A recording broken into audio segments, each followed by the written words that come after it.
Salam hangat buat seluruh rekan-rekan petani walet yang ada di kawasan Asia Tenggara dan Indonesia pada khususnya. Kembali bersama saya, Teddy Archie dari SWAT Channel. Pencurian di gedung walet sering kali terjadi dan kita bisa melihat atau membacanya di media-media sosial, di berita-berita online. Kita bisa melihat dan sering membacanya, kejadian-kejadian tersebut. Nah, pencurian ini bisa mengakibatkan kerugian yang sangat besar bagi pemilik atau untuk gedung-gedung yang memang sudah sukses, sudah produktif. Ini bisa mengakibatkan kerugian sangat besar. Beberapa kejadian itu seringkali terjadi dan terjadi di gedung yang sama. Terjadi di wilayah yang sama, bahkan juga bisa terjadi di gedung yang sama itu berulang kali terjadi. Hal ini diakibatkan karena sistem keamanan yang kurang, gedung mudah dimasuki oleh maling, dibobol oleh maling. Nah, pelaku atau para pencuri bisa dalam sekelompok, bisa juga hanya pencuri tunggal. Itu bisa masuk dengan cara menjebol dinding gedung, membobol dinding gedung, atau lewat LMB. Itu bisa juga dengan masuk tapi melalui LMB, khususnya gedung-gedung yang rendah, mungkin hanya 2 lantai, itu sangat mudah untuk masuk dari LMB. Yang ketiga, mereka membongkar pintu, merusak pintu atau membongkar grendel pintu, gembok di pintu itu yang dirusak. Nah, hal lain yang dilakukan ada juga yang masuk lewat dengan membuat terowongan. Dan ini memang sangat nekat karena membuat terowongan untuk masuk ke dalam gedung itu perlu waktu yang cukup lama, berhari-hari. Nah, tapi saya pikir untuk pengamanan seperti ini teman-teman sudah paham bagaimana mengamankan gedung dengan misalnya membuat gedung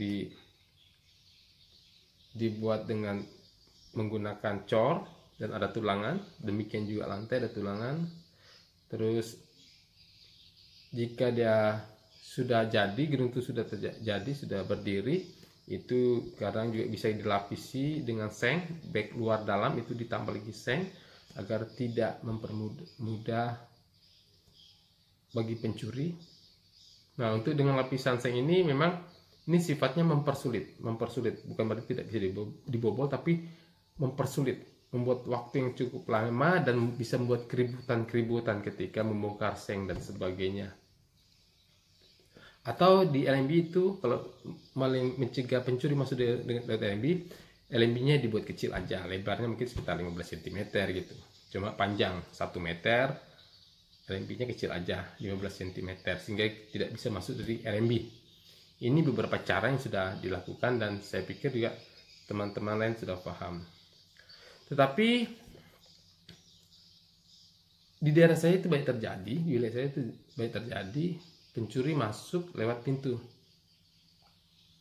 Pintunya tidak dirusak tetapi grendelnya, karena hanya menggunakan gembok. Gemboknya yang dirusak atau grendel gemboknya itu yang dirusak. Seperti kejadian ini. Ini grendelnya itu bagian pengaman gemboknya yang dirusak oleh pencuri. Walaupun itu sebenarnya sudah double pintu luar dan pintu dalam. Kedua gemboknya yang di luar dan di dalam dibongkar. Ada 4 gembok dan 4-nya dibongkar grendelnya.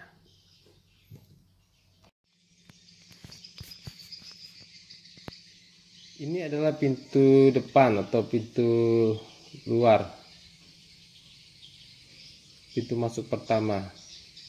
Bukan gemboknya yang dirusak, akan tetapi pengait gemboknya atau grendelnya yang dibongkar oleh pencuri.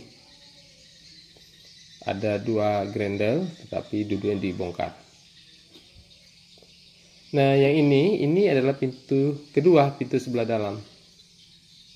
Ini juga dibongkar, bukan gemboknya dibongkar tetapi grendelnya atau pengait grendelnya dibongkar. Membongkarnya hanya menggunakan besi baja. Ini mudah sekali dibongkar jika menggunakan kayu ini. Jika bukan kayunya rusak, maka grendelnya ini yang tercabut, skrup-skrupnya, walaupun itu ditanam di beton. Hanya menggunakan linggis ini bisa dibongkar. Sangat mudah sekali dibongkar oleh pencuri jika menggunakan sistem pengaman yang sederhana seperti ini.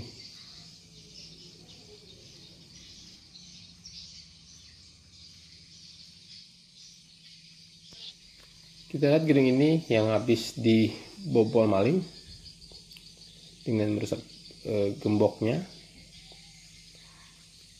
Hanya menyisakan sarang-sarang yang ada di styrofoam atau sarang-sarang yang berkualitas tidak baik, kurang bagus. Gedung ini hanya berukuran 4 kali 5 meter, 2 lantai. Dan akibatnya tentu saja pemilik mengalami kerugian yang cukup besar.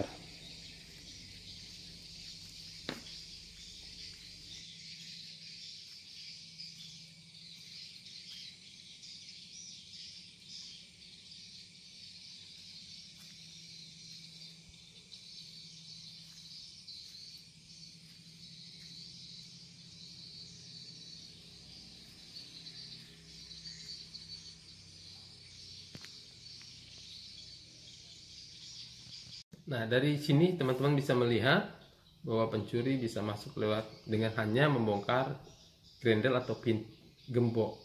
Itu sangat mudah, hanya menggunakan besi baja atau menggunakan linggis itu langsung terbuka. Jika gemboknya yang standar aja itu langsung dicatuk menggunakan catuk dan alat betel, itu gembok akan terbuka. Sangat mudah merusak gembok, apalagi menggunakan pintu-pintu kayu. Nah, caranya jika teman-teman menggunakan pintu kayu, itu kita gunakan adalah kunci tanam. Kunci tanam sama seperti kita memasang pintu di rumah pribadi. Di rumah kita hanya menggunakan kunci tanam dan diberi pengaman di daerah kusen.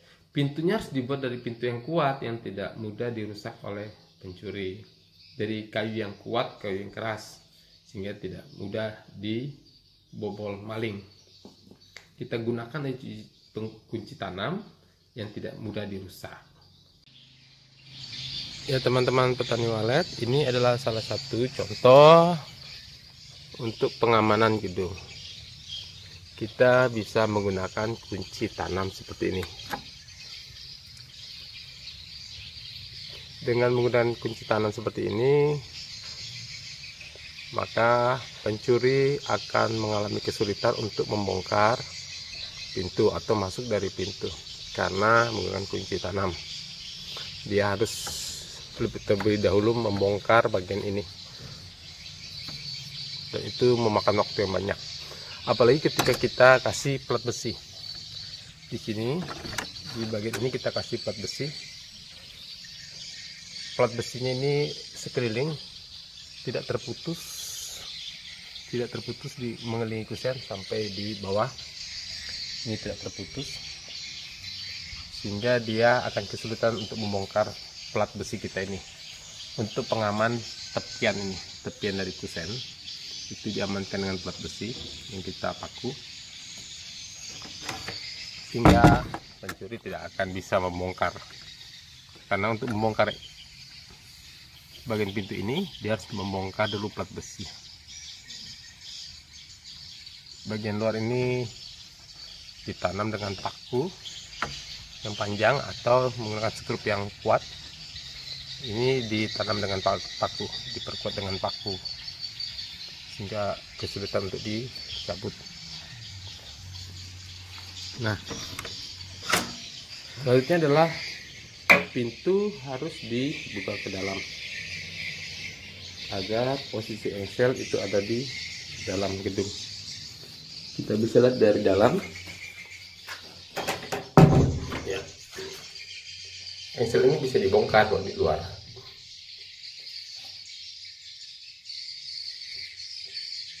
Dengan menempatkan di dalam, maka pencuri tidak akan bisa membongkar pintu dengan melalui engsel, atau membongkar engsel itu tidak bisa dibuka karena posisi di dalam.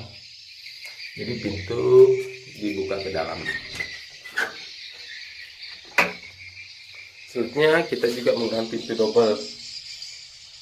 Ya, ini pintu double ini harusnya lebih kuat dan digunakan juga kunci tanah seperti ini, sehingga ada dua pintu.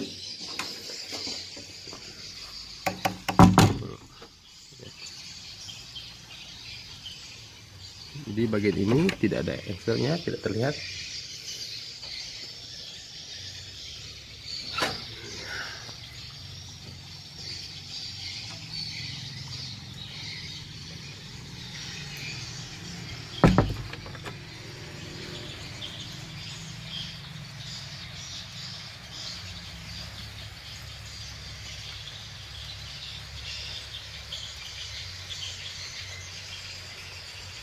Ya, teman-teman bisa menggunakan trik ini untuk mengamankan pintu, mengamankan gedung agar maling tidak bisa membobol pintu. Sekalipun dia bisa membobolnya, dia tetap membutuhkan waktu untuk membongkar pintu.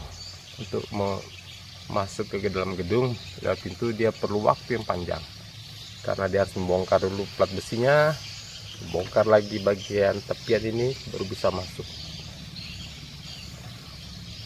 Nah, ini adalah cara-cara yang bisa kita gunakan untuk mempersulit pencuri masuk ke dalam gedung lewat pintu. Ya, ini sedikit dari saya bagaimana teman-teman bisa mengamankan pintu ya. Mengamankan pintu jika pintu kita tidak diberi pengaman dari pintu baja atau pintu besi. Kita menggunakan pintu kayu, gunakanlah pintu kayu yang kuat dengan pengamanan seperti itu, seperti saya plan tadi. Bagaimana kita menggunakan kunci tanam dan memasang bingkai besi di sekeliling kusen sehingga tidak mudah dirusak oleh pencuri. Hal lain yang bisa kita lakukan adalah dengan menggunakan CCTV yang bisa online, kita bisa lihat selalu.